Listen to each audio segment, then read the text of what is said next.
Hi friends, Sharmila ரெசிப்ஸில் இன்றைக்கி பார்க்க போகிறது caramel rava pudding. Caramel rava pudding எப்படி செய்யலான்னு பார்க்கலாம். கேரமல் ரெடி பண்ணிப்போம். ஒரு சாஸ்பேனில் 1 கப் அளவுக்கு சுகர் சேர்த்துங்க.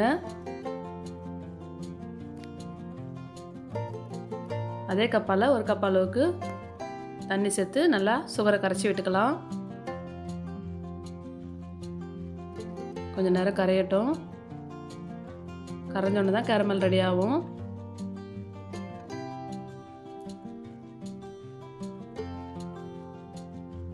அடுப்பை லோ ஃப்ளேமில் வச்சு கேரமலை ரெடி பண்ணிக்கோங்க.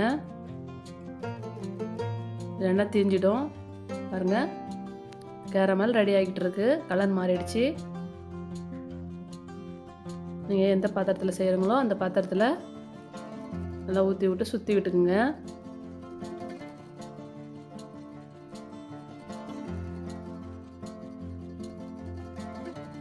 நான் இந்த பாத்திரம் தான் எடுத்துக்கிறேன். நீங்கள் ஒரு டிஃபன் பாக்ஸில் வேண்டாலும் ரவுண்டான பாத்திரத்தில் எடுத்துக்கலாம். இப்போ நான் ஒரு சாஸ்பேனில் ஒரு 1/2 லிட்டர் பால் சேர்க்குறேன். தண்ணியை சேர்க்காம திக்கான பாலாக சேர்த்துருக்கேன்.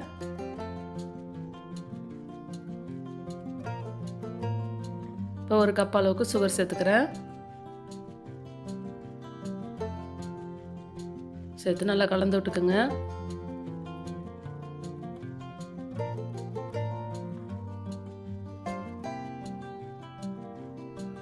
இப்போ ஒரு 4 ஸ்பூன் அளவுக்கு ரவா சேர்த்துருக்கேன். நீங்கள் வறுத்த ரவா வேணாலும் சேர்த்துக்குங்க, வறுக்காத ரவா வேணாலும் சேர்த்துக்கலாம். சேர்த்து நல்லா கலந்து விட்டுக்கிறேன். கொஞ்சம் நேரம் நல்லா கொதி வரட்டும். பாருங்கள், நல்லா கொதிச்சு வந்துருச்சு. இப்போ 1 ஸ்பூன் அளவுக்கு நெய் சேர்த்துருக்கேன். நீங்கள் பட்டர் வேணாலும் சேர்த்துக்கலாம். நான் நெய் தான் சேர்த்துருக்கேன். சேர்த்து நல்லா கலந்து விட்டுக்குங்க. ரவாலாம் நல்லா வெந்து வரட்டும். நல்லா கொதிச்சு நல்லா ரவாலாம் வெந்து ரெடி ஆகிடுச்சு. இப்போ இன்னொரு பவுலில் 2 முட்டையை உடச்சி ஊற்றிக்கலாம்.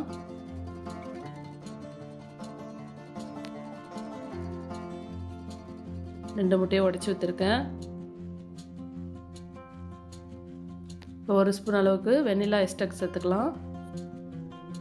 சேர்த்து நல்லா ஒரு விஸ்கை வச்சு நல்லா கலந்து விட்டுக்குங்க.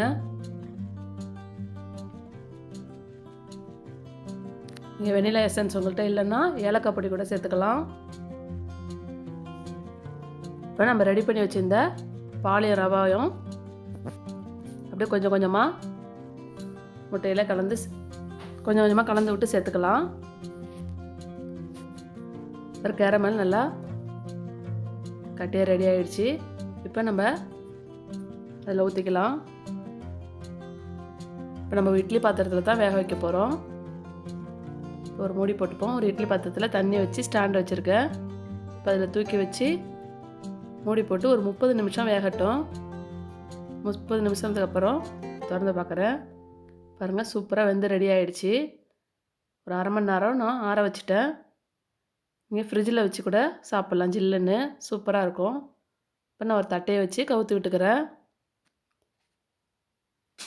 பாருங்கள், சூப்பராக ரெடி ஆகிடுச்சு கேரமல் ரவா புட்டிங். நான் கேரமல்லாம் கொஞ்சம் கூடவே தான் செஞ்சுருந்தேன். நீங்கள் கேரமலோடு எடுத்து சாப்பிடும் போது ரொம்ப சூப்பராக இருக்கும். நீங்களும் அவங்க வீட்டு குட்டி பசங்களுக்கு செஞ்சு கொடுங்க, ரொம்ப விரும்பி சாப்பிடுவாங்க. நான் சாப்பிட்டு பார்க்குறேன், ரொம்ப சூப்பராக இருக்குது. நீங்களும் அவங்க வீட்டு ட்ரை பண்ணி பார்த்துட்டு கமெண்டில் சொல்லுங்கள். இந்த வீடியோ பிடிச்சிருந்தா லைக் பண்ணி ஷேர் பண்ணுங்கள். மறக்காமல் சப்ஸ்கிரைப் பண்ணுங்கள்.